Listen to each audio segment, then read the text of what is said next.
نحمده ونصلي على رسوله الكريم اما بعد فاعوذ بالله السميع العليم من الشیطان الرجیم بسم اللہ الرحمن الرحیم۔ سورۃ بقرہ آیت نمبر 25 ہم پڑھ رہے تھے، وہیں سے ہم کنٹینیو کرتے ہیں۔ بسم اللہ الرحمن الرحیم وبشر الذین آمنوا وعملوا الصالحات ان لهم جنات تجری من تحتها الانہار۔ اور اے نبی کریم صلی اللہ علیہ وسلم خوشخبری دے دیجیے آپ ایمان والوں کو جو ایمان لے آئے اور نیک عمل کیے، ان کے لیے جنت ہے جس کے نیچے نہریں بہتی ہیں۔ وعملوا الصالحات تک پڑھ چکے تھے کہ عمل صالح میں کتنی چیزیں آتی ہیں؟ دو، ایک یہ کہ جس پر یعنی کام آنے والا، اور دوسرا کہ جو عمل آپ کو جنت میں لے جائے، یعنی انسانی جسم کے لیے جو عمل کام آنے والا ہو وہی عمل صالح ہے، اور دوسرا کیا تھا کہ جو عمل آپ کو جنت کی طرف لے جائے وہ عمل صالح ہے۔ اس کے علاوہ کوئی بھی عمل صالح نہیں ہو سکتا۔ یعنی ایک انسان جب اپنے ذہن میں یہ رکھے کہ مجھے اللہ رب العزت کے علاوہ اس عمل میں کسی اور کی رضا بھی شامل ہو، یعنی جب اس کی نیت میں یہ بات آتی ہے کہ اللہ کے علاوہ کوئی اور بھی مجھ سے راضی ہو جائے، تو ایسا عمل کیا ہے؟ ایسا عمل اللہ کا قرب حاصل نہیں کر سکتے، کیونکہ اس میں کیا ہے؟ توحید کا معاملہ زیرو ہو رہا ہے، کیونکہ اللہ تعالیٰ نے کہا ہے کہ اللہ کے علاوہ کسی اور کو میرے ساتھ شریک نہیں ٹھہرانا۔ جب آپ نیک عمل میں یہ سوچ رکھ رہے ہیں کہ اللہ بھی راضی ہو جائے اور امام بھی راضی ہو جائے، یا دربار والے بھی راضی ہو جائیں، یا میرا پیر بھی راضی ہو جائے، یا پھر فلاں بھی راضی ہو جائے، لوگ راضی ہو جائیں، تو اللہ تعالیٰ کہہ رہے ہیں کہ اس میں کیا آ رہا ہے؟ اللہ کے ساتھ وحدانیت میں آپ اللہ کی وحدانیت میں کسی اور کو شریک ٹھہرا رہے ہیں، تو یہ واضح طور پر عقیدہ توحید کی خلاف ورزی ہو جاتی ہے۔ تو اسی لیے فرمایا کہ جس میں عقیدہ توحید بھی ٹھیک ہو اور سنت رسول بھی ہو تو وہی عمل صالحہ کہلایا جاتا ہے۔ اب ایسے لوگوں کے لیے خوشخبری کیا ہے؟ جنت کی۔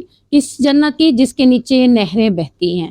مکہ کے اندر آپ دیکھیں آج کل تو پھر بھی سبزہ کچھ نہ کچھ دیکھنے کو مل جاتا ہے، کہیں نہ کہیں سے سبزہ ہریالی لے کر آئے ہوں اور لگا دیا، اور کہیں نہ کہیں پارک بھی بن چکے ہیں، لیکن جس دور میں نبی کریم صلی اللہ علیہ وسلم کا نبوت ملی تھی اس دور میں کہیں سبزہ یا ہریالی کا نام و نشان بھی نہیں ملتا تھا۔ تو اس وجہ سے اللہ تعالیٰ نے ان کو ایک قسم کا، جیسے انسان کے پاس کوئی چیز نہ ہونا اس کی قدر اسے بہت زیادہ ہوتی ہے، تو ان مکہ کے لوگوں کو کیا کہا؟ ایسے باغات ہیں اللہ کے پاس، ایمان اور عمل صالح کرنے کی صورت میں اللہ کے پاس تمہارے لیے ایسے باغات ہیں جن میں باغوں کی کثرت ہوگی، اسی وجہ سے کہ تاکہ یہ لالچ میں آ کر، طمع میں آ کر ہی نیکی کر لیں۔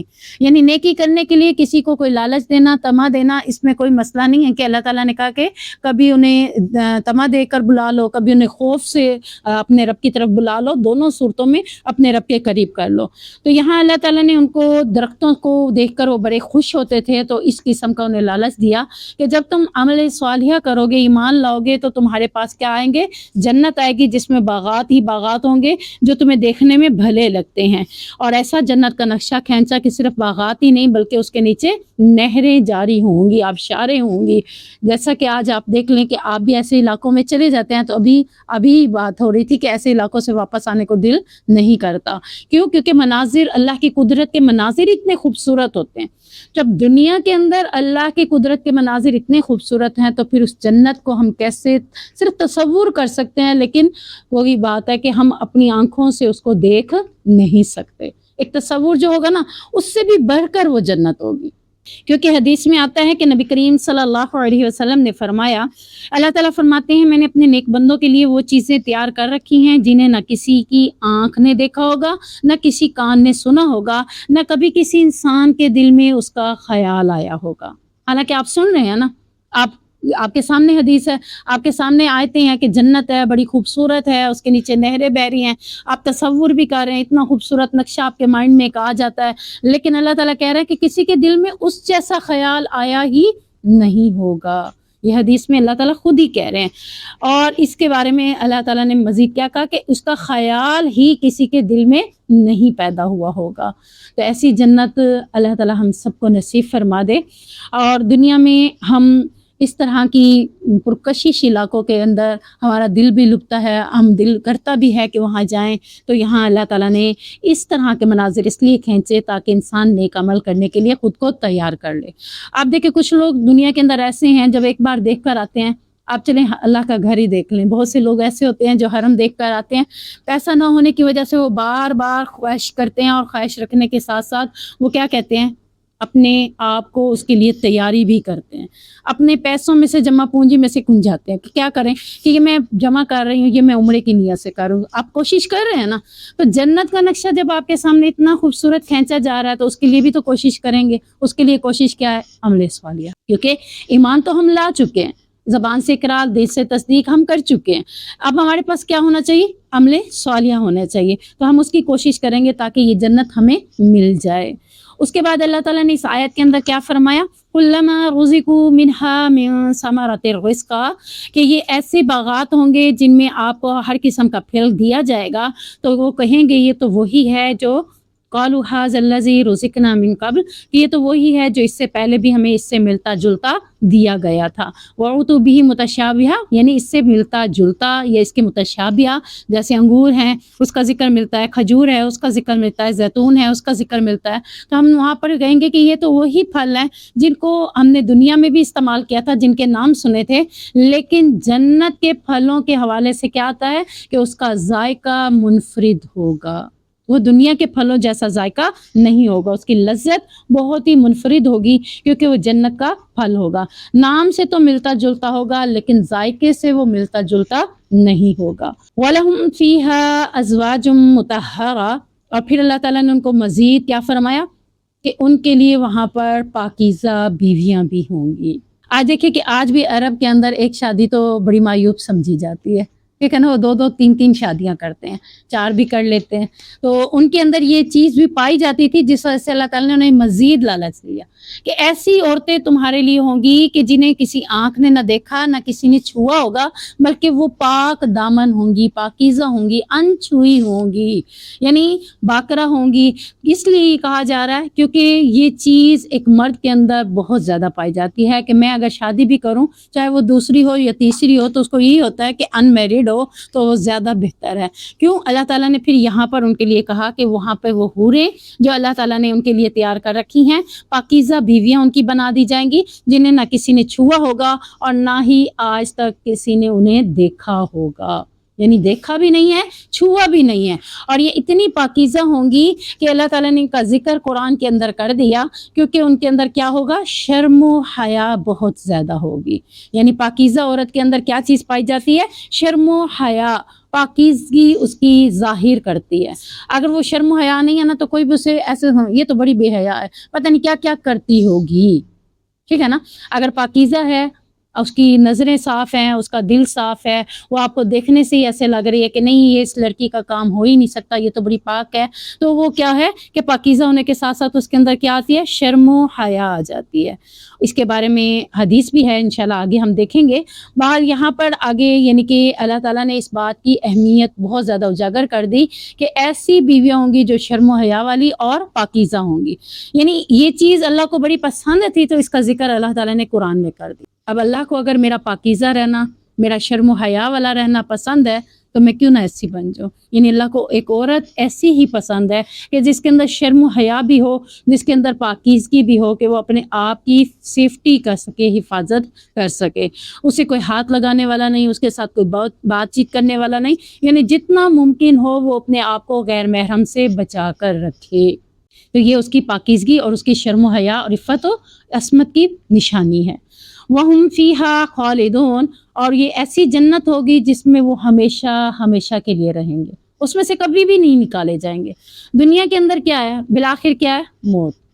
جتنا مرضی ہے جی لیں، آخر میں کیا ہے؟ موت. اب ایسی جنت کے نقشے کو دیکھتے ہوئے لوگ دنیا میں ہی اپنے گھروں کو ایسا بنانے کی کوشش کرتے ہیں کہ ہمارا گھر دنیا میں ہی ہمارا جنت کا گہوارہ بن جائے. جتنا مرضی کوشش کر لیں، جتنی خوبصورت اپنے گھر کو جنت کے مقابلے میں بنا لیں، لیکن وہ جنت کا مقابلہ کر سکتی ہے نہ اس میں وہ ہمیشہ رہنے والے ہیں. دنیا دار انسان کی خواہش ہوتی ہے کہ اس کا مستقبل اچھا ہو جائے. وہ اپنے مستقبل کس کو سمجھتا ہے؟ دنیا کو ہی. اس لیے وہ دنیا کی بہت دور میں ہی لگا رہتا ہے، میرا گھر اچھا بن جائے، میرے بچوں کا سٹیٹس اچھا بن جائے، میں اچھا بن جاؤں. یعنی وہ دنیا میں ہی اپنا نام بنانے کی کوشش کرتا ہے کہ دنیا والے مجھے عزت کی نگاہ سے دیکھیں. نیون کہ وہ اس کو دیکھتے دیکھتے اپنی دینداری کو پیچھے چھوڑ دیتا ہے، جبکہ ایک مومن انسان کی مستقبل، اس کی سوچ، اس کا مستقبل کیا ہوتا ہے؟ آخرت۔ وہ چاہتا ہے کہ میرا مستقبل جو میرا آخرت ہے، جس میں میں ہمیشہ رہوں گا، اس میں مجھے عزت بھی دی جائے، اس میں مجھے وقار بھی مل جائے، اس میں مجھے جنت بھی مل جائے۔ تو اس کی پوری کوشش ہوتی ہے کہ یہ دنیا، اس میں تو میں چند دن رہوں گا، چند عرصہ رہوں گا، آخرت میرے لیے بہتر ہے۔ تو وہ اپنی آخرت کے مستقبل کو بہترین بنانے کی کوشش میں لگا رہتا ہے۔ اس کی کوشش یہی ہوتی ہے کہ وہ جب اسے موت آئے تو وہ اس کا رب اس سے راضی ہو جائے۔ تو انشاءاللہ العزیز یہ مومن کی نشانی ہے، اللہ ہمارے اندر بھی اس کو پیدا کر دے، اگر ہے تو اس کو مزید بڑھا دے۔ آمین۔ ان اللہ لا یستحیی ان یضرب مثلا ما بعوضۃ فما فوقها، بے شک اللہ نہیں شرماتا اس سے کہ کوئی مثال بیان کرے، چاہے وہ مچھر کی ہو یا اس سے اوپر کسی چیز کی ہو۔ جب اللہ تعالیٰ نے چیلنج دیے، قرآن کی چیلنج دی نا، ہم نے پڑھا ایک سورت کا بھی دیا، 10 سورتوں کا بھی دیا، پورے قرآن کا بھی دیا، اور جب انہوں نے دیکھا کہ ہر طرح کے چیلنج میں ہم ہی ناکام رہ گئے، یعنی جو بھی ہمیں بات ہم کرتے تھے اس میں اللہ تعالیٰ نے ہمیں کوئی نہ کوئی چیلنج دے دیا اور ناکامی ہمارے ہی حصے میں آئی ہے، تو بجائے اس کو اپنے لیے بہتر سمجھتے ہوئے سیدھے راستے کی طرف آتے، بلکہ انہوں نے کیا کیا، جب ایک انسان اپنی باتوں میں بالکل نیچے ہو جاتا ہے، ڈاؤن ہو جاتا ہے، تو وہ کیا کرتا ہے، نیا موضوع چھیڑ دیتا ہے۔ اس کی کوشش کیا ہوتی ہے، اب اس موضوع سے ہٹ جائیں۔ ہم اکثر بچوں کو کہتے ہیں، دیکھو میں تمہیں کیا بات کر رہی تھی، تم مجھے کن باتوں میں لگوا رہے ہو۔ اس بچے کی کوشش کیا ہوتی ہے، اب امی اس ٹاپک کو بند کر دیں، تو وہ جلدی دوسرے موضوع کی طرف ہمیں لے جاتا ہے۔ اب انہوں نے جب دیکھا مشرکین مکہ نے کہ ہمارے چیلنج جو اللہ نے ہمیں کی ہم پورے نہیں اتر سکے، ہم ناکام ہو چکے ہیں، تو اب انہوں نے بجائے اس سے کہ اس سے نصیحت حاصل کرتے، الٹا یہ کہنا شروع کر دیا کہ اللہ تعالیٰ یہ کیسی مثالیں ہمیں دے رہا ہے، یعنی ان کے نزدیک ایک نئی بات اٹھانا، ایک نیا سوچا اٹھانا کہ اللہ تعالیٰ نے کیا کہا تھا۔ اللہ تعالیٰ نے مختلف جگہوں پہ مچھر کی، مکڑی کی مثالیں دی تھی، تو انہی مثالوں کو دیکھتے ہوئے کہہ رہے تھے کہ اللہ کبھی کسی چیز کی مثال بیان کرتا ہے، کبھی کسی چیز کی مثال بیان کرتا ہے، حالانکہ وہ چیزیں ہمارے نزدیک کیا ہیں، کوئی حیثیت نہیں رکھتے۔ نہ مکھی رکھتی ہے، نہ مچھر رکھتا ہے، نہ مکڑی رکھتی ہے۔ اللہ نے مکڑی کی مثال سورۃ عنکبوت میں دی تھی، تو اسی کو دیکھتے ہوئے انہوں نے یہ باتیں کی کہ کبھی کسی چیز کی مثال بیان کر رہا ہے، یعنی اتنی چھوٹی چھوٹی حقیر چیزوں کی مثالیں اللہ تعالیٰ بیان کر رہا ہے۔ جیسے ہم کہتے ہیں نا، ہم تو چھوٹی سی بات کرتے ہوئے ہمیں شرم آتی ہے، ہم نہیں کرتے، آپ خود ہی یہ بات کر لیں۔ تو ان کے نزدیک یہ تھا کہ اللہ اتنی چھوٹی چھوٹی مخلوقوں کی مثالیں بیان کرتے ہوئے شرماتا نہیں ہے، تو اللہ تعالیٰ نے فوراً جواب دے دیا اس آیت کے اندر کہ بے شک اللہ نہیں شرماتا، اللہ کو نہیں شرم آتی ان باتوں کے اندر کہ وہ مثال میں چاہے مچھر کی دے، چاہے مکڑی کی دے، چاہے وہ مکھی کی دے، یا اس سے بھی بڑھ کر کسی اور کی دے۔ پیچھے آپ نے دیکھا کہ اللہ تعالیٰ نے کیا کہا کہ اگر ان کا کھانا بھی چھین کر یہ لے جائے تو یہ مکھی، یعنی مکھی ان سے کھانا چھین کر لے جائے تو یہ مکھی سے وہ کھانا بھی واپس نہیں چھڑوا کر لا سکتے۔ تو یہاں پر اللہ تعالیٰ نے یہی کہا کہ چاہے وہ مچھر کی ہو، مکھی کی ہو، مکڑی کی ہو، اللہ تعالیٰ کسی کی بات سے، کسی بات کو بیان کرنے سے، کسی مثال کو بیان کرنے سے اللہ تعالیٰ نہیں شرماتا۔ اللہ تعالیٰ ایسی باتوں سے نہیں شرماتا۔ فما فوقہا، یا اس سے بھی اوپر کوئی حقیر چیز ہو، یعنی تمہارے نزدیک یہ حقیر چیزیں ہیں، تو اللہ تعالیٰ کہہ رہے اس سے بھی اوپر کوئی حقیر چیز ہو تو اللہ تعالیٰ اس کی بھی مثال بیان کرتے ہوئے نہیں شرماتا۔ اللہ تعالیٰ کی ہاں تو اس دنیا کی بھی کوئی حیثیت نہیں ہے جس کو ہم اتنا کچھ سمجھ رہے ہیں۔ دیکھا جائے تو اللہ تعالیٰ نے خود ہی کہا ہے نا کہ حدیث میں آتا ہے کہ نبی کریم صلی اللہ علیہ وسلم نے فرمایا، اگر دنیا کی وقت اللہ کے نزدیک مچھر کے پر کے برابر، مچھر جتنی بھی نہیں، مچھر کے ایک پر کے برابر بھی ہوتی تو وہ کبھی کافر کو پانی کا ایک گھونٹ بھی نہ پلاتا۔ یعنی جس چیز کی آپ کے نزدیک قدر نہیں ہوتی نا، آپ اس کو اٹھا کے کسی کو بھی دینے کے لیے تیار ہو جاتے ہیں کہ نہیں ہو جاتے؟ بھئی اب یہ سوٹ میں نہیں پہنتی، اب یہ کسی کو بھی دے دو، اب یہ میں جوتا استعمال نہیں کرتی، یہ کسی کو، آپ کے نزدیک اس کی کوئی وقت، کوئی ویلیو نہیں ہوتی، وہ جو بھی پہنے، جو بھی لے جائے، آپ کہتے ہیں بس چلا جائے۔ اللہ تعالیٰ کیا کہہ رہا ہے، میرے نزدیک دنیا کی بھی کوئی وقت نہیں، اس کو کوئی بھی لینا چاہتا ہے لے لے، چاہے وہ کافر ہی کیوں نہیں ہے، میں اس کو بھی دینے کے لیے تیار ہوں۔ اگر اس کی میرے نزدیک اہمیت ہوتی اس دنیا کی تو میں کافر کو ایک گھونٹ پانی کا بھی نہ دیتا۔ اب آپ دیکھیں ایک اور حدیث میں کیا آتا ہے کہ جیسے تمہارے نزدیک مردہ بکری کا بچہ کوئی حیثیت کا حامل نہیں ہے، ایسے اللہ کے نزدیک دنیا کی بھی کوئی وقت نہیں ہے، جس کو آج ہم اتنا ہائی لائٹ کر رہے ہیں، میری دنیا بن جائے، میری زندگی بن جائے، میرا مقام بن جائے، میرا سٹیٹس بن جائے۔ بنانا ہے تو کس کے لیے بنا ہے؟ اپنی آخرت کے لیے سب کچھ بنا ہے۔ کہ کسی بھی چیز کا تعلق آپ کا اس کے آخرت کے ساتھ زیادہ ہو. کسی بھی کام کو آپ کر رہے ہیں تو اس کا کام کا تعلق آپ کا آخرت کے ساتھ ہو، کہ میں یہ کام کر رہی ہوں اس میں بھی میری آخرت بن جائے گی، میں یہ علم حاصل کر رہی ہوں اس میں بھی میری آخرت بن جائے گی، میں یہ دنیا کے کام کر رہی ہوں یا کسی کے بھی معاملات کو ہینڈل کر رہی ہوں تو میرا کیا ہے کہ اس میں بھی میری آخرت. یعنی آپ کی سوچ میں ہر معاملہ، ہر سٹیٹس اپنی آخرت کی طرف جانا چاہیے. کہ میں اگر بچوں کی خدمت کر رہی ہوں یا بچوں کو پال رہی ہوں یا بچوں کے اوپر محنت کر رہی ہوں یا بچوں کے کام کر رہی ہوں تو اس میں بھی آپ کو کیا ہے کہ اللہ میری اولاد کو نیک اور صالحہ بنا. جب وہ نیک اور صالحہ بنے گی تو اس میں بھی آپ کے لیے کیا ہے، اور اگر آپ کے علم سے کوئی فائدہ اٹھاتا ہے وہ بھی آپ کے لیے کیا ہے، آپ کی آخرت انشاءاللہ. تو کچھ بھی کرنے سے پہلے آپ یہ سوچیں کہ آپ کا اس کا دار و مدار کس پر ہے، آخرت کے اوپر ہے. آپ دنیا کے لیے کچھ بھی نہیں کریں گے انشاءاللہ. دنیا کیا ہے، عارضی ہے. دنیا کی کوئی وقت نہیں ہے، دنیا کی کوئی حیثیت نہیں ہے. جب رب کی نظر میں نہیں ہے تو انشاءاللہ میری نظر میں بھی اس کی کوئی وقت اور حیثیت نہیں ہونی چاہیے. فَأَمَّا الَّذِينَ آمَنُوا فَيَعْلَمُونَ أَنَّهُ الْحَقُّ مِنْ رَبِّهِمْ، پس جو لوگ کہ ایمان لائے وہ خوب جانتے ہیں کہ یہ مثال ان کے رب کی طرف سے حق ہے. یعنی مثال کا مقصد اللہ تعالیٰ کیا بیان کر رہا ہے، حق کو واضح کرنا. کسی بھی مثال کو بیان کرنے کا مقصد کیا ہوتا ہے، حق کو واضح کرنا. آپ بھی کب ایکسپلین کرتے ہیں کسی بھی بات کا ایگزامپل کب دیتے ہیں، جب آپ اپنی بات کو سچا ثابت کرنا چاہتے ہیں تو آپ کوئی بھی مثال دے دیتے ہیں. تو اللہ تعالیٰ نے یہ جو مثال دی کہ تم سے اگر مکھی کھانا بھی چرا کر لے جائے تو تم اس کو چھڑا ہی نہیں سکتے، حقیقت میں بتائے. اب یہاں سے ہمیں کیا نظر آ رہا ہے کہ واقعی اللہ قادر و مطلق ہے، اللہ کے سوا کوئی بھی قادر نہیں ہے. تو یہ ہمیں باتیں سمجھ آ رہی ہیں. تو مثال ہمیشہ کیا بات سمجھاتی ہے، حق کو واضح کرتی ہے. ایگزامپل ہمیشہ حق کو واضح کرتی ہے. اس سے کیا ہوتی ہے، بات کی زیادہ سمجھ آ جاتی ہے. بعض کا کسی بات کی سمجھ نہیں آ رہی تو ایکسپلین میں ایگزامپل ہی دی جاتی ہے نا، کہ یہ دیکھو مثال کے طور پر ایسے ایسے ہے، تو پھر بات کی سمجھ آ جاتی ہے. تو اللہ تعالیٰ نے کہا تمہیں میری وحدانیت سمجھ نہیں آ رہی تو میں نے بھی ایگزامپل دے دی کہ مکھی تو کچھ بھی نہیں کر رہے، تمہارے بت تو کچھ بھی نہیں کر رہے. حضرت ابراہیم نے کر کے دکھایا نا کہ دیکھو تمہارے بتوں نے اپنے آپ کو گندگی سے بھی نہ بچا سکے. جب انہیں کلہاڑے سے مار کر توڑ کر گرا دیا تو گرایا بھی کہاں، گندگی کے اوپر. کہ دیکھو اگر تمہارے معبود تھے تو اپنے آپ کو گندگی سے تو بچاتے. جب وہ کچھ بھی نہیں کر سکتے تو تم انہیں رب کیسے مان سکتے ہو. تو یہاں حق کو واضح کرنے کے لیے اگزامپلس دی جا رہی ہیں. تو اللہ تعالیٰ بھی یہی کہہ رہا ہے کہ جن لوگوں کے پاس ایمان ہے تو وہ خوب جانتے ہیں کہ یہ مثال ان کے رب کی طرف سے کیا ہے، حق کو واضح کرنے والی ہے.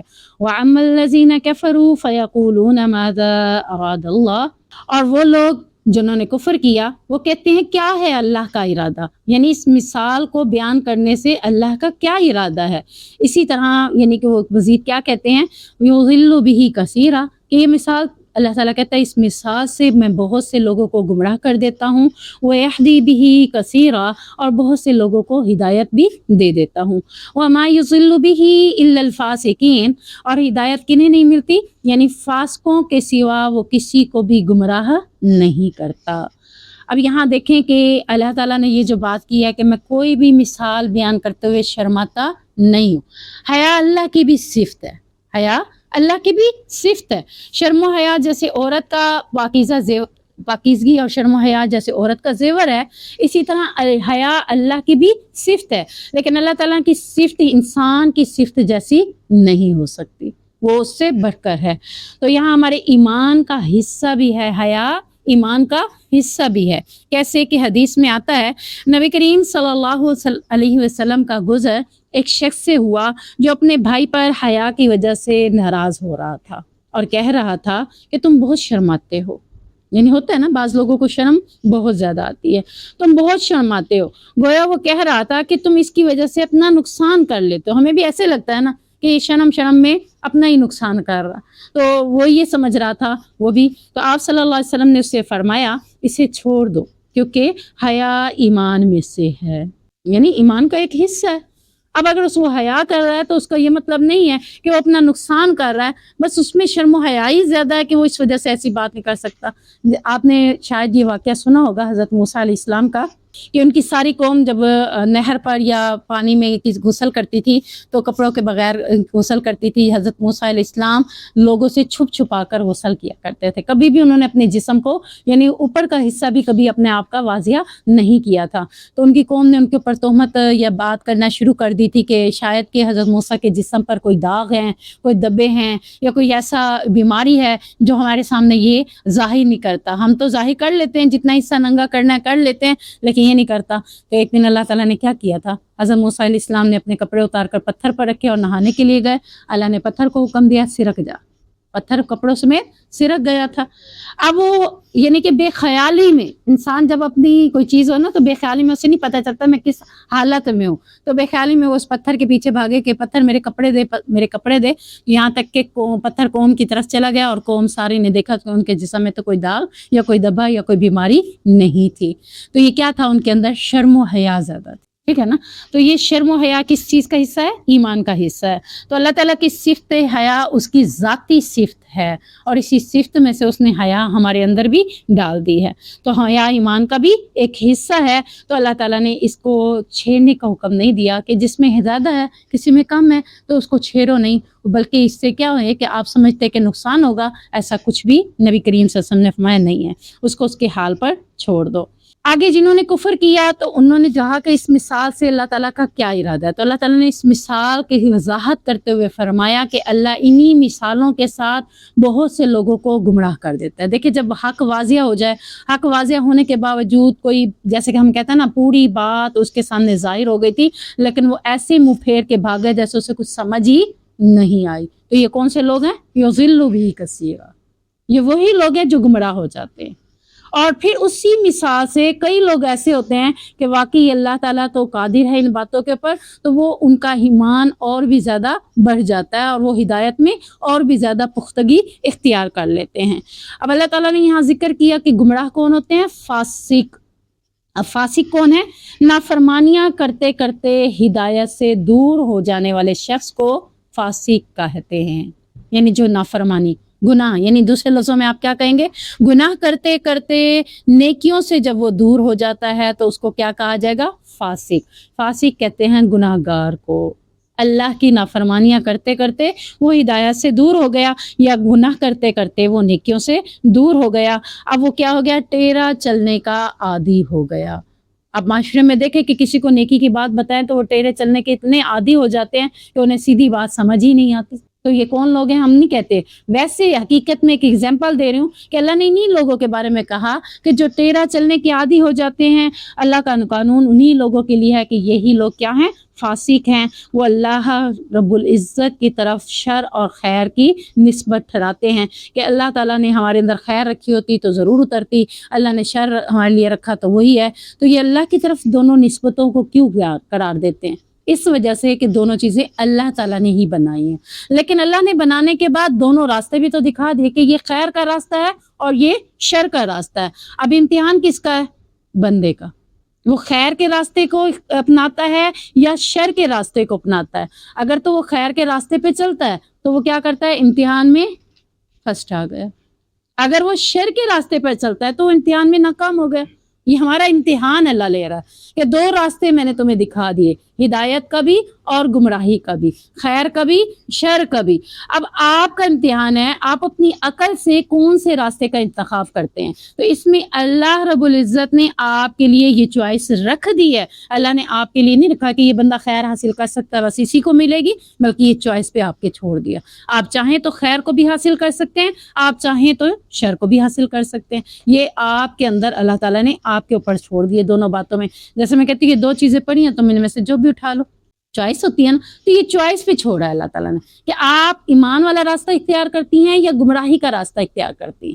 تو یہ آپ کے اوپر ہے. آپ جب ہدایت کا راستہ اختیار کریں گی تو ہدایت کی دعائیں کریں گی، اللہم اہدنا وسددنا اہدنا الصراط المستقیم. تو آپ جب خود ہی اس راستے کا انتخاب کریں گے تو امتحان میں کامیاب ہو جائیں گی. اور جب آپ نے شر سے نہیں بچنا تو آپ امتحان میں خود ہی ناکام ہو جائیں گے. تو اس میں اللہ کی طرف نسبت قرار دینا یہ بالکل غلط ہے. یہ اللہ کا کام نہیں، یہ انسان کے اوپر اللہ نے چوائس کے اوپر چھوڑ دیا ہے. الذین ینقضون عہد اللہ من بعد میثاقہ فاسق لوگ وہ ہیں جو اللہ کے عہد کو پختہ کرنے کے بعد اس کو توڑ دیتے ہیں۔ پیچھے فاسق کے بارے میں کیا بتایا کہ نافرمانیاں کرتے کرتے ہدایت سے دور ہو جانے والے شخص کو فاسق کہا۔ اب فاسق کی نشانیاں بتائی جا رہی ہیں۔ پہلی نشانی کیا ہے کہ وہ اللہ کے ساتھ عہد جو کیا ہوتا ہے اس کو توڑ دیتا ہے، یہ پہلی نشانی ہے۔ اب ہم عہد دیکھتے ہیں کہ کون سا عہد ہے، یعنی یہ فاسق کا جو پہلا عہد جس کو توڑنے کی بات ہو رہی ہے وہ کون سا ہے؟ اس عہد سے مراد وہ عہد بھی ہو سکتا ہے جو اللہ تعالیٰ نے ہماری ارواح سے لیا تھا، یعنی روحوں سے لیا تھا۔ حضرت آدم علیہ السلام کی پشت سے تمام قسم کی روحیں اللہ تعالیٰ نے بنا دی۔ جس انسان نے اس دنیا کے اندر آنا تھا سب کی روحوں کو بنا دیا، پھر سب کو کھڑا کر کے پوچھا الستُ بربکم، کیا میں تمہارا رب نہیں ہوں؟ تو روحوں نے ہی جواب دیا تھا قالوا بلی، کیوں نہیں، تو ہی تو ہمارا رب ہے۔ اب ہم یہ عہد اللہ سے کر چکے ہیں نا کہ تو ہی ہمارا رب ہے۔ اب فاسق لوگ اللہ کے عہد کو توڑ رہے ہیں، تو اللہ تعالیٰ اس عہد کو بار بار ہمیں رپیٹ کر رہا ہے۔ دیکھیں ہمیں ہی پتا تھا کہ یہ عہد ہم نے کیا ہے کیونکہ روحوں نے کیا تھا۔ اب ہم اگر اللہ تعالیٰ ہمیں نہ بتاتا، یہ علم ہمیں نہ دیتا، تو ہمیں پتہ ہی نہ ہوتا کہ ہم اللہ سے کوئی عہد کر چکے ہیں۔ تو اللہ تعالیٰ نے یہ ہمارے قلوب و اذہان میں بار بار یہ رپیٹ کرنے کے لیے کیا کیا؟ انبیاء کے ذریعے یہ باتیں ہمیں رپیٹ کروائیں کہ تم نے اپنے رب سے، تمہاری روحوں نے اپنے رب سے وعدہ کیا ہے کہ تو ہی ہمارا رب ہے، تاکہ تمہارے دلوں کے اندر یہ بات بیٹھ جائے کہ تم نے اپنے رب کے ساتھ یہ عہد کیا ہوا ہے۔ اسی طرح محمد رسول اللہ صلی اللہ علیہ وسلم پر ایمان لانا، لا الہ الا اللہ محمد رسول اللہ کا اقرار، یہ بھی ایک عہد ہے کہ ہم اللہ کے سوا کسی اور کی عبادت نہیں کریں گے۔ پھر اس عہد کو توڑ دیا۔ جیسے ہی آپ نے لا الہ الا اللہ کا، آپ نے ایک عہد کیا نا کہ آج کے بعد میں اللہ کے سوا کسی اور کی عبادت نہیں کروں گی، اور محمد کو کیا مانوں گی؟ اللہ کا رسول مانوں گی، تو اس کی شریعت پر، اس کی سنت پر عمل کروں گی۔ جب آپ نے اللہ کو اللہ کی ساتھ کسی کو شریک ٹھہرا دیا، اس کی عبادت نہیں کی، اس کے ساتھ کسی اور کی عبادت کی، تو آپ نے یہ عہد بھی توڑ دیا، اور محمد کی لائی ہوئی شریعت کے مطابق عمل نہیں کیا، ان کے اسوے کو نہیں اپنایا، ان کی سیرت کے مطابق زندگی بسر نہیں کی، تو آپ نے اس عہد کو بھی توڑ دیا۔ تو فاسق اللہ کے ساتھ کیے ہوئے عہدوں کو توڑ دیتا ہے، یہ پہلی خصلت ہے اس کے اندر کہ وہ اسی وجہ سے فاسق ہے۔ اب یہ فاسق جب اللہ تعالیٰ کی شریعت کو توڑ موڑ دیتا ہے اور رسول اللہ صلی اللہ علیہ وسلم کے اسوے کو بھی توڑ موڑ دیتا ہے، تو پھر کیا کرتا ہے؟ ارکان اسلام میں بھی خرابی پیدا کر دیتا ہے، یعنی اپنی مرضی سے جو جس پہ عمل کرنا وہ کر دیتا ہے۔ ارکان اسلام کتنے ہیں؟ 5، ٹھیک ہے نا؟ تو 5 میں سے کبھی کسی کو مان لینا، کبھی کسی کو نہ ماننا۔ اب آپ دیکھیں رمضان کا مہینہ ہوتا ہے، روزے بہت سے لوگ نہیں رکھ رہے ہوتے۔ کیوں نہیں رکھ رہے ہوتے؟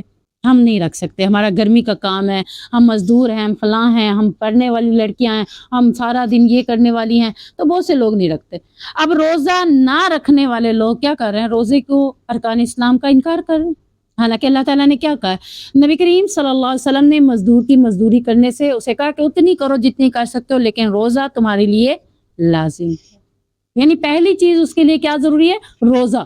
روزگار بعد کی بات ہے۔ آپ دیکھیں صحابہ کتنے کتنے دن تک بھوکے رہتے تھے۔ ہمیں آج اپنے کھانے کی فکر ہوتی ہے تو جس کی صورت میں وہ روزے چھوڑ دیتے ہیں، اپنی تعلیم کی فکر ہوتی ہے جس کی وجہ سے روزے چھوڑ دیتے ہیں، اپنی فگر کی فکر ہوتی ہے جس کی وجہ سے روزے چھوڑ دیتے ہیں۔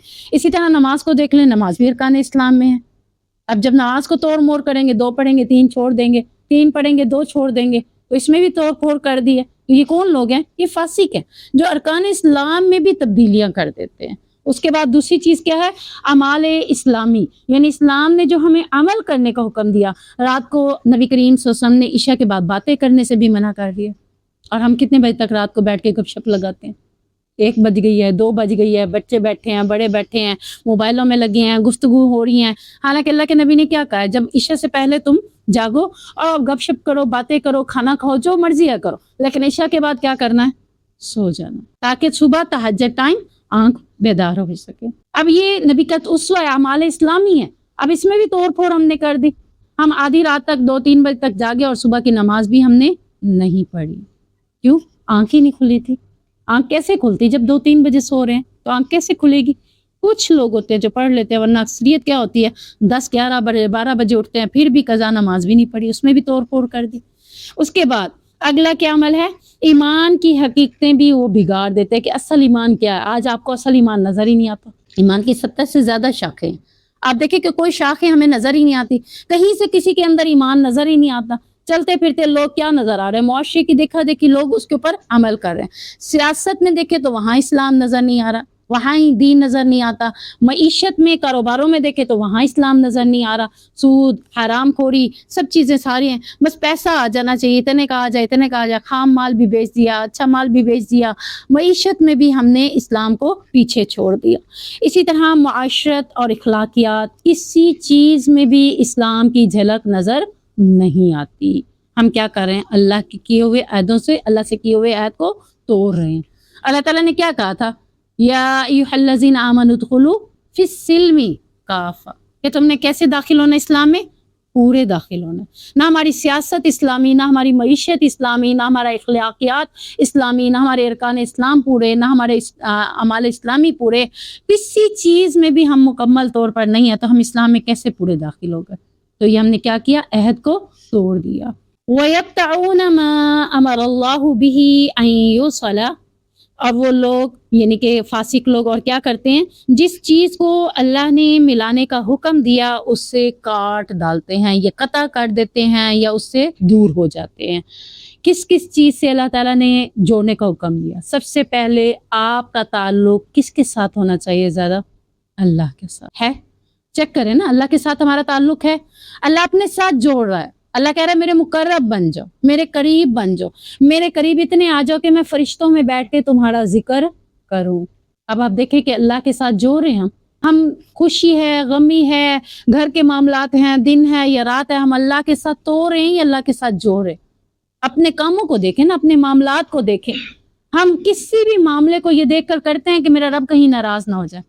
ہاں، یہ ضرور دیکھتے ہیں کہ میرا خاندان ناراض نہ ہو جائے، میرے رشتہ دار ناراض نہ ہو جائے، ہائے ساس کچھ نہ کہہ دے، ہائے نند کچھ نہ کہہ دے، فلانی کچھ نہ کہہ دے۔ بھئی ایون کہ بڑی بڑی شادیاں، بڑی بڑی خوشیوں میں بھی ہم نے کس کو دیکھا ہے؟ انہی لوگوں کو دیکھا۔ جتنا ان کو راضی کر لیں، یہ راضی کبھی بھی نہیں ہوتے۔ اللہ کو راضی کرے اللہ تو ہو جائے گا، اللہ تو بہت جلد ہو جاتا ہے۔ اللہ تعالیٰ کہتے ہیں میں نے تمہیں کہا کہ میرے ساتھ اپنا تعلق جوڑ لو، یہاں تک کہ گھر میں نمک نہیں ہے تو مجھ سے مانگو، اتنا تعلق تمہارا میرے سے جڑا ہوا ہو کہ تم مجھ سے ہی مانگو۔ یہاں سے ہم نے نہیں جوڑا۔ فاسق کی دوسری نشانی کہ اللہ سے تعلق جوڑا۔ پھر نبی کریم صلی اللہ علیہ وسلم سے تعلق کتنا جوڑنے کا حکم ہے کہ وہ تمہارے لیے اسوہ بنا کر بھیجے گئے، تمہارے لیے نبی بنا کر بھیجے گئے، کہ تمہارے لیے نبوت لے کر آئے تاکہ تم اس کے مطابق زندگی بسر کرو۔ لیکن ہم نے کیا کیا؟ اس میں بھی ہم نے نبی کے ساتھ بھی تعلق نہیں جوڑا۔ آپ دیکھیں کہ نبی کا ہمارے ساتھ تعلق کتنا گہرا تھا کہ وہ راتوں کو اٹھ کر کیا کہتے تھے؟ اے اللہ میری امت کو معاف کر دے، اے اللہ میری امت کے گناہوں کو معاف کر دے، اے اللہ میری امت کو بخش دے۔ اور آج یہ امت اپنے نبی کریم صلی اللہ علیہ وسلم سے کتنی محبت کر رہی ہے۔ اب ہم دیکھ لیں کہ اللہ کے نبی سے بھی ہم نے اپنے آپ کو کتنا جوڑا ہوا ہے کہ جو انہوں نے کہا وہ کر رہے ہیں، جس چیز سے انہوں نے منع کیا اس سے روک رہے ہیں۔ وَمَا آتَاكُمُ الرَّسُولُ فَخُذُوهُ وَمَا نَهَاكُمْ عَنْهُ فَانْتَهُوا، 28ویں پارے کی آیت آتی ہے۔ اللہ تعالیٰ کہہ رہا ہے جو تمہیں نبی دے رہے ہیں اس کو لے لو، جس سے وہ تمہیں منع کر رہے ہیں اس سے رک جاؤ۔ ہم تو نہیں رک رہے نا، ہمیں کیا ہے؟ ہمیں اپنی دنیا پیاری ہے، ہمیں اپنے ناخن اتنے پیارے ہیں۔ اللہ کے نبی نے کیا کہا ہے؟ 40 دن کے اندر اندر اسے کاٹ لو، یہ فطرت میں۔ اور ہم نے کیا کیا؟ ہمیں اتنے پیارے ہیں، ہم نے اس کو بھی نہیں کاٹنے۔ ہمیں پھر کیا آئی برو بنانے سے منع کیا، لیکن ہمیں نبی سے محبت نہیں ہے، نبی کے ساتھ تعلق جوڑنے کی بجائے ہمیں اس سے محبت ہو گئی کہ ہم نے آئی برو بنا لی۔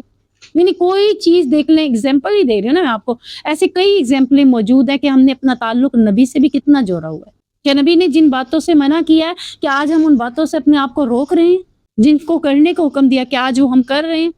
تو یہ کیا ہے؟ وَيَقْطَعُونَ مَا أَمَرَ اللَّهُ، اللہ نے جس سے جوڑنے کا حکم دیا اپنا تعلق اسی سے جوڑو۔ تیسرے نمبر پر والدین، اللہ، پھر اللہ کا رسول، پھر اس کے بعد والدین کے ساتھ جوڑنے کا اللہ نے حکم دیا کہ تمہاری زندگی میں تم میں سے دونوں یا کوئی ایک بڑھاپے کی عمر کو پہنچ جائے تو اسے اف بھی نہیں کہنا۔ آج دیکھیں معاشرے میں کیا ہو گیا، جب ہم اللہ کی باتوں سے منہ موڑتے ہیں تو اگلی ایسی آیت کے اندر اگلا پوائنٹ ہمارا آ رہا ہے، خود بخود یہ چیزیں پیدا ہو جاتی۔ معاشرے میں دیکھیں والدین کی قدر کتنی ہے، والدین کو مقام کتنا دیا جا رہا ہے، والدین کی خدمت کتنی کی جا رہی ہے، والدین کے ساتھ جوڑنے کا حکم ہے۔ اگر میں چاہتی ہوں کہ میرے والدین کا کوئی خیال رکھے تو میرے خاوند کا بھی دل چاہتا ہے کہ میرے والدین کا بھی کوئی خیال رکھے۔ تو میں اگر جو میرے پاس، میں کہتی ہوں آپ تو میری شادی ہو گئی، میں اپنی والدین کی کیسے خدمت کروں؟ میرے پاس جو والدین موجود ہیں میں ان کی خدمت کروں، اس پہ بھی اجر ہے، کیونکہ خاوند کی رضامندی میں اللہ کی رضامندی بھی ہے۔ لیکن ہم نے ان چیزوں کو نہیں سوچا۔ ہم میں سے اکثر لوگ، دیندار لوگ بھی یہ پوائنٹ اٹھاتے ہیں کہ ساس سسر کی خدمت اسلام میں نہیں ہے، لیکن بزرگوں کی، یہاں تک کہ آپ کے ساتھ انسانیت کا تعلق ہے، تو کسی کو زخمی، کسی کو بری حالت میں یا کسی کو پیاسا دیکھو تو کیا آپ اسے چھوڑ کے چلے جاؤ گے؟ اللہ کے نبی صلی اللہ علیہ وسلم کی حدیث میں ملتا ہے کہ اس شخص نے جس نے کتے کو پانی پلایا اللہ نے اس کو بھی مغفرت کر دی۔ تو کیا جہنم سے اپنے آپ کو بچانے کے لیے نمازیں نہیں پڑھتی؟ تو جہنم سے اپنے آپ کو بچانے کے لیے باقی نیک کام بھی انشاءاللہ میں نے کرنا۔ تو والدین کو جوڑنا ہے، والدین کے ساتھ جوڑنا کیسے ہے کہ ان کی نافرمانی نہیں کرنی۔ یہ دیکھیں حدیثیں آتی ہیں، حدیثیں میں کیا آتا ہے کہ کبیرہ گناہوں میں سے ہے والدین کی نافرمانی کرنا۔ جب والدین کی بات نہیں مانیں گے تو نافرمانی ہے، تو کس میں آ رہا ہے؟ کبیرہ گناہوں میں سے آ رہا ہے۔ تو یہاں تیسری چیز والدین کے ساتھ جوڑنے کا حکم ہے، اور چوتھی چیز رشتہ داری کو کاٹنے کا حکم نہیں دیا۔ حدیث میں آتا ہے جس کا مفہوم ہے کہ جس نے رشتہ داری توڑی وہ جنت میں داخل نہیں ہوگا۔ جن رشتہ داروں کے ساتھ اللہ نے رشتہ جوڑنے کا حکم دیا ان کے ساتھ کاٹ دی تو اللہ کہہ رہا ہے وہ جنت میں داخل نہیں ہوگا۔ آج رشتہ نہیں ہوا، رشتہ ختم، پھوپھی والا رشتہ بھی ختم، خالہ والا رشتہ بھی ختم، مامی تھی تو مامی کا رشتہ ہی ختم۔ رشتہ داریاں جوڑنی ہیں، تعلق نہیں توڑنے۔ یہاں تک کہ بہن بھائی آپس میں تعلق توڑ ہوتے ہیں کہ آج کے بعد تم میری کچھ بھی نہیں لگتی، آج کے بعد میں تمہیں دیکھوں گا بھی نہیں، تمہارے ساتھ تعلق ہی نہیں رکھوں گا۔ اس کے اس طرح کہہ دینے سے میں، اگر میرا بھائی مجھے ایک ایگزامپل کے طور پر کہہ رہا ہے تو اس کے کہنے سے میں اس کے ساتھ توڑ نہیں سکتی۔ اگر وہ توڑ رہا ہے تو وہ اپنا جواب دے ہے۔ اگر میں بھی کہوں گی ہاں اس نے کہا میرے ساتھ نہیں رکھنا، میں اس کے ساتھ نہیں رکھوں گی، تو میں بھی تو توڑ رہی ہوں۔ مجھے نہیں توڑنی، میں نے کسی کے ساتھ بھی نہیں توڑنا۔ جن رشتہ داروں کے ساتھ اللہ نے رشتہ داریاں جوڑنے کا حکم دیا وہ کیا ہے؟ صلہ رحمی آ جاتی ہے، تو یہ میں نے جوڑنی ہے۔ کوئی مجھ سے ناراض ہے تو مجھے اسے منانا ہے کہ نہیں بھائی تم مجھ سے ناراض نہ ہو۔ زندگی میں نے کسی سے ناراض کبھی بھی نہیں رہنا۔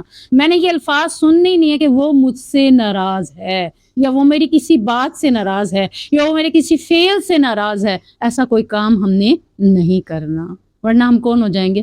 فاسق۔ تیسری چیز یہ اللہ رب العزت نے یہاں پہ بتائی ہے، وہ کیا ہے؟ وَيُفْسِدُونَ فِي الْأَرْضِ، اور زمین میں فساد کرتے ہیں۔ زمین میں فساد کیسے ہوتا ہے؟ پھر ایسے ہی لوگ دیکھے جائیدادوں کے پیچھے بھی قتل غاری کر لیتے ہیں۔ آپ نے بھی دیکھا ہوگا، بھائی بھائی کو مارنے کے لیے تیار ہو جاتا ہے آپس میں، یعنی کہ جائیدادوں کے، وراثت کے مسائل جب فاسق ہیں، جب گناہگار ہو گئے، جب ہدایت سے دور ہو گئے، انہیں نہیں پتا کہ وراثت کیا ہے، ہدایت کیا ہے، طریقے کیا ہیں، اب وہ کیا کرتے ہیں؟ قتل غاری، یعنی آپس میں ایک دوسرے کو مارنا، فساد کرنا، کسی کا حق غصب کر دینا، بہنوں کو کہنا تم نے لے کے کیا کرنا، تمہیں حصہ نہیں ملتا۔ کتنے گھرانوں میں بہنوں کو حصہ نہیں دیا جاتا، کتنے گھروں میں بیٹیوں کو حصہ نہیں دیا جاتا۔ تو یہ کیا کہ حقوق کو غصب کرنا بھی زمین میں فساد مچانا ہی، اور اس کے بعد زمین کمزوروں کے ساتھ ظلم و زیادتی کرنا۔ کمزور میں دو لوگ خصوصی طور پر، ایک حدیث میں نے پڑھی تھی، اس میں تھا دو لوگ ہیں، ایک یتیم اور ایک عورت۔ کمزور لوگ کون ہے؟ یتیم جس کا کوئی نہیں ہے، اور ایک عورت جس کو کمزور سمجھ کے اس کے لیے کیا کیا جاتا ہے؟ بہت کچھ۔ خاوند بیوی کے حقوق غصب کر لیتا ہے، بیوی کی جائیداد غصب کر لیتا ہے، بیوی کا حق مہر غصب کر لیتا ہے، تو یہ کیا ہو رہا ہے؟ زمین میں فساد ہی ہو رہا ہے۔ اور قوموں کے لحاظ سے آپ دیکھیں تو قوموں کے اندر بھی کئی ایسی قومیں ہیں جو کمزوروں کے اوپر جا کر قابض بن کے بیٹھ جاتی ہیں، انہیں اپنا غلام بنا لیتی ہیں، تو پھر اس سے کیا ہوتا ہے؟ زمین میں فساد برپا شروع ہو جاتا ہے، ظلم و زیادتی شروع ہو جاتی ہے۔ تو اللہ تعالیٰ نے یہاں فاسق لوگوں کی 3 خصلتیں بتائیں کہ اللہ کے عہد کو توڑنا، رشتہ داریوں کو یا جن لوگوں کو جوڑنے کا حکم دیا ان کو توڑنا، اور پھر زمین میں فساد برپا کرنا۔ یہی وہ لوگ ہیں جو ہدایت سے دور ہیں اور گمراہی کے قریب ہیں۔ کیف تکفرون باللہ وکنتم امواتا فاحیاکم ثم یمیتکم ثم یحییکم ثم الیہ ترجعون۔ تم کیسے اللہ کے ساتھ کفر کرتے ہو جبکہ تم بے جان تھے، اس نے تمہیں زندگی بخشی، پھر وہ تمہیں موت دے گا، پھر وہ تمہیں زندہ کرے گا، پھر اسی کی طرف تم لوٹائے جاؤ گے۔ اللہ تعالیٰ نے اپنی ساری باتیں حق کی بیان کرنے کے بعد، جب انہوں نے حق کا بھی انکار کر دیا، قرآن کی تعویلیں بھی لینے کے باوجود قرآن کو بھی ماننے سے انکار کر دیا، تو اب اللہ تعالیٰ تعجب کے طور پر، جیسے ہم کہتے ہیں نا بھی اس بندے پہ تو تعجب ہے، سب کچھ بتا دیا پھر بھی یہ کیسا ہے؟ مان ہی نہیں رہا۔ تو اللہ تعالیٰ کہہ رہے ہیں تعجب کے طور پر کیوں کر یہ کفر کر رہے ہیں، کیسے یہ کفر کر سکتے ہیں؟ قرآن کی دلیلیں ان کے سامنے آ گئی، حدیث ان کے سامنے آ گئی، حق واضح ہو گیا، نبی نے کر کے دکھا دیا، اس کے باوجود یہ کیسے کفر کر سکتے ہیں؟ پھر مزید اس کے ڈیفینیشن کرتے ہوئے کیا فرمایا کہ تم کیسے اللہ کا انکار کر سکتے ہو کہ جب کہ تم بے جان تھے، مردہ تھے، تمہیں اللہ نے زندہ کیا۔ 2 زندگیاں ہیں اور 2 موتیں ہیں۔ اس کا ذکر قرآن میں 2-3 جگہ پر ہے۔ اور 2 زندگیاں اور 2 موتیں کیسی ہیں؟ جب ہم کچھ بھی نہیں تھے اس کو بھی مردہ کہا گیا ہے، موت کہا گیا ہے، یعنی ہم ماں کے پیٹ میں بھی نہیں تھے، کچھ بھی نہیں تھے، تو تب کیا تھے؟ مردہ۔ تو اسی بات کا اللہ تعالیٰ نے ذکر کیا، وَكُنْتُمْ أَمْوَاتًا، تھے تم مردہ، تم کچھ بھی نہیں تھے، نہ ہاتھ ہے، نہ پاؤں تھی، نہ شکل تھی، نہ کوئی صورت تھی میرے ذہن میں، کچھ بھی نہیں تھا، تم پہلے تو بالکل کچھ نہیں تھے، پھر میں نے تمہیں کیا کیا؟ فَأَحْيَاكُمْ، میں نے تمہیں زندہ کر دیا، یعنی تمہاری شکل و صورت سارا کچھ پیٹ کے اندر اللہ تعالیٰ نے بتایا کہ کتنے منتھ تک میں مکمل کرتا ہوں، 4 مہینے تک میں اس کو بچے کو مکمل بنا دیتا ہوں، اس کی صورت، اس کے ہڈیاں، اس کے گوشت، اس کا سب کچھ 4 مہینے کے اندر اللہ تعالیٰ کہتا ہے میں اسے مکمل پہنا دیتا ہوں۔ تو یہ کس نے بنایا؟ اللہ تعالیٰ نے۔ ابھی وہ پتلا ہے، پتلے کے اندر روح پھونکنی ہے تو پھر وہ فاحیاکم زندہ ہو جائے گا، تو 4 مہینے کے بعد اللہ تعالیٰ اس میں روح پھونکتا ہے اور وہ زندہ ہو جاتا ہے۔ اور پھر اس کے رزق کے بارے میں بھی لکھا جاتا ہے، اس کی زندگی کے بارے میں بھی لکھ دیا جاتا ہے کہ یہ کتنا سال زندہ رہے گا اور اس کا رزق کتنا ہے، کہ یہ ماں کے پیٹ میں 4تھے منتھ کے اندر یہ سب کچھ لکھا جاتا ہے۔ پھر اللہ تعالیٰ کہتا ہے جب تم زندگی میں آ گئے، دنیا کے اندر آ گئے، جتنی بھی زندگی تمہاری لکھی تھی تم نے جی لی، پھر اس کے بعد تمہیں کیا آئے گا؟ ثم یمیتکم، پھر تم میں موت آ جائے گی۔ پھر اس کے بعد کتنے عرصے تک تم قبرستانوں میں رہے، قبروں کے اندر کس حالت میں رہے، چاہے تم گلسر گئے، ہڈیاں ہو گئے، جو کچھ بھی ہو گئے، لیکن پھر بھی تمہیں وہ کیا کرے گا؟ ثم یحییکم، پھر بھی وہ تمہیں زندہ کر دے۔ اس کے بارے میں آتا ہے، حدیث نہیں بس ایک واقعہ ہے کہ ایک دفعہ ابی بن خلف یا آس بن وائل قبرستان سے گزرے اور وہاں سے وہ ہڈیاں لے کر آئے اور آپ صلی اللہ علیہ وسلم کے پاس آ گئے، اور اس وقت نے آپ کے سامنے ان بسیدہ ہڈیاں بہت بسیدہ ہو چکی تھیں، ان کو ہاتھوں سے مسل دیا اور کہا کہ کیا اسی سے اللہ تعالیٰ ہمیں بنائے گا دوبارہ؟ یعنی یہ اتنی بسیدہ ہڈیاں ہیں اور یہ ریزہ ہو کر زمین پر گر رہی ہیں، تو کہتے ہیں محمد ہمیں یہ دعوت دیتا ہے کہ اللہ تعالیٰ ان ہڈیوں میں دوبارہ جان ڈال دے گا، یہ کیسے ممکن ہے؟ یہ دوبارہ زندہ کیسے ہوں گی؟ میدان محشر میں ان سے حساب کیسے ہوگا؟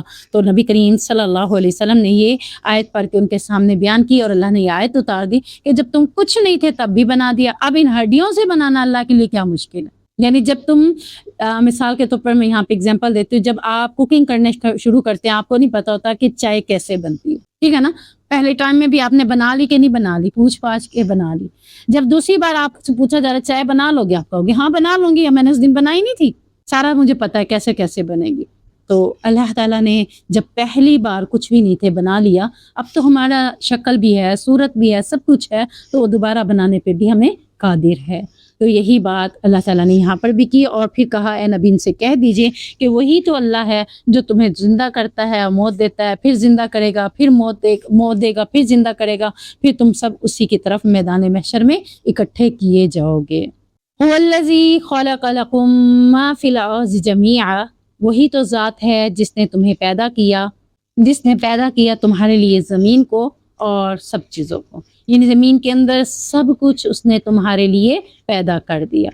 اب یہاں پہ اللہ تعالیٰ کیا بتانا چاہ رہے ہیں؟ اپنی توحید کی بہت بڑی دلیل دے رہے ہیں کہ وہی ایک اللہ ہی تو ہے جس نے تمہارے لیے زمین میں تمام چیزوں کو تمہاری خاطر پیدا کر دیا۔ ثم استوى الى السماء فسواهن 7 سماوات، پھر اسمان کی طرف متوجہ ہوا، پس اس نے اسے تہ بتہ 7 آسمان بنائے، اور وہ ہر چیز کو خوب جاننے والا ہے۔ یعنی اللہ رب العزت ہی ہے جس نے تمہارے لیے سب سے پہلے کیا بنایا؟ اس آیت میں ہمیں کیا پتہ چلا؟ سب سے پہلے ہمارے لیے اس نے زمین کو بنایا۔ زمین اور آسمان کے بارے میں کہا جاتا ہے کہ زمین اور آسمان ایسے ملے ہوئے تھے جیسے یہ 2 ہاتھ، پھر اللہ تعالیٰ نے زمین کو تو زمین کے مقام پر رکھا، آسمان کو اوپر بلند کر دیا، وہاں سے ہٹا دیا، تو پہلے کیا بنی؟ زمین بنی۔ پھر اس کے بعد آسمان بنایا، تو آسمان میں بھی کتنے آسمان بنائے؟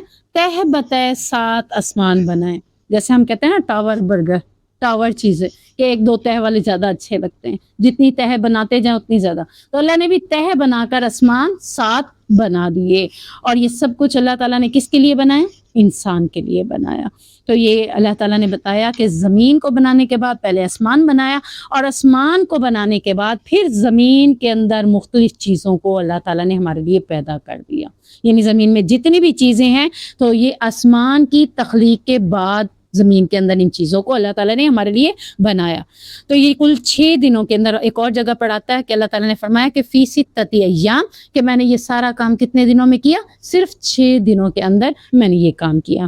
اب 6 دنوں کے حوالے سے آتا ہے کہ 2 دن میں اللہ تعالیٰ نے زمین کو بنایا، 2 دن میں آسمان کی تمام چیزوں کو بنایا، یعنی زمین خالی نہیں، زمین کے معاملات بھی دیکھے. پھر 2 دن میں آسمان کو بنایا، پھر 2 دن زمین کے اندر پہاڑ اور اگانے والی ساری چیزیں اللہ تعالیٰ نے بنا دی. اس کے بارے میں حدیث میں آتا ہے کہ نبی کریم صلی اللہ علیہ وسلم نے فرمایا اللہ عز و جل نے ہفتے کے دن مٹی کو پیدا کیا.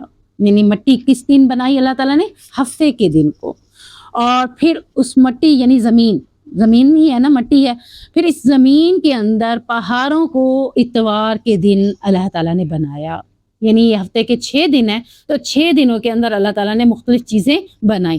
تو پہلا ہفتے کا دن آتا ہے مٹی یعنی زمین کو بنایا، دوسرے دن پہاڑوں کو بنایا، کیونکہ زمین کیا کر رہی تھی؟ ڈگمگا رہی تھی، متوازن نہیں تھی، اس پہ بندہ ہل رہا تھا، چل نہیں سکتا تھا. تو اللہ تعالیٰ نے اس کے اوپر مضبوطی رکھنے کے لیے، اس کو برابر کرنے کے لیے اس کے اوپر پہاڑوں کو قائم کر دیا. پیر کے دن یعنی سوار کے دن اللہ تعالیٰ نے درختوں کو پیدا کیا. سارے درخت جتنے بھی ہیں اللہ تعالیٰ نے سوار کے دن بنائے. پھر اس کے بعد منگل کے دن اللہ تعالیٰ کو جو چیزیں ناپسند ہیں وہ بنائیں. اچھا، یہاں میں ایک بات کرتی چلی جاؤں، حدیث کے ساتھ ہی بات آ گئی ہے کہ بہت سے لوگ منگل کے دن کو برا سمجھتے ہیں. وہ کس وجہ سے سمجھتے ہیں؟ شاید کہ اس لیے کہ اللہ نے جو ناپسندیدہ چیزیں تھی اس دن بنائی ہیں، اس لیے یہ دن ہمارے لیے بہتر نہیں ہے. کچھ لوگوں نے ٹریولنگ کرنی ہو تو منگل کو نہیں کرتے، کچھ نے کوئی کام کرنا تو وہ منگل کے دن نہیں کرتے.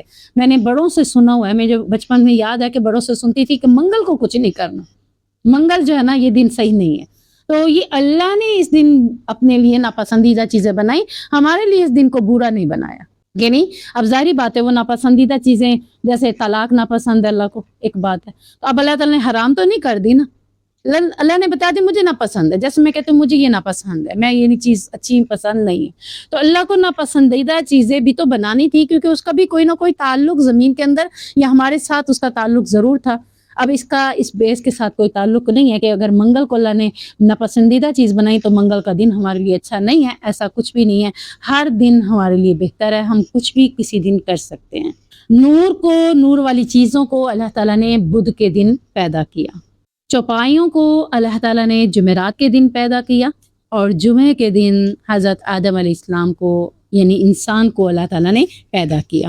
اور اس کے بارے میں آتا ہے کہ عصر کے بعد سے لے کر رات تک کے درمیانی حصے میں کسی بھی ٹائم میں اللہ تعالیٰ نے حضرت آدم علیہ السلام کو بنایا تھا.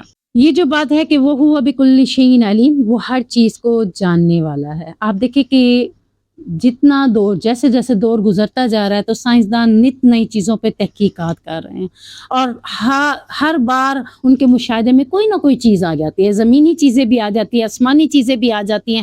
مشاہدات میں دیکھتے دیکھتے انہیں پتہ چلتا ہے زمین میں یہ چیز بھی موجود ہے، آسمان میں یہ چیز بھی موجود ہے.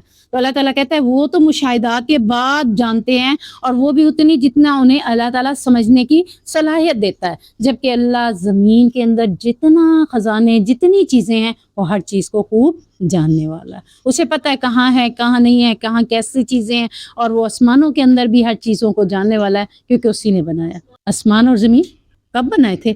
زمین کو بنایا نا ہفتے والے دن نا، شروع میں بتایا نہیں، مٹی یعنی زمین، تو اسی کے ساتھ ہی آسمان کو بنایا نا.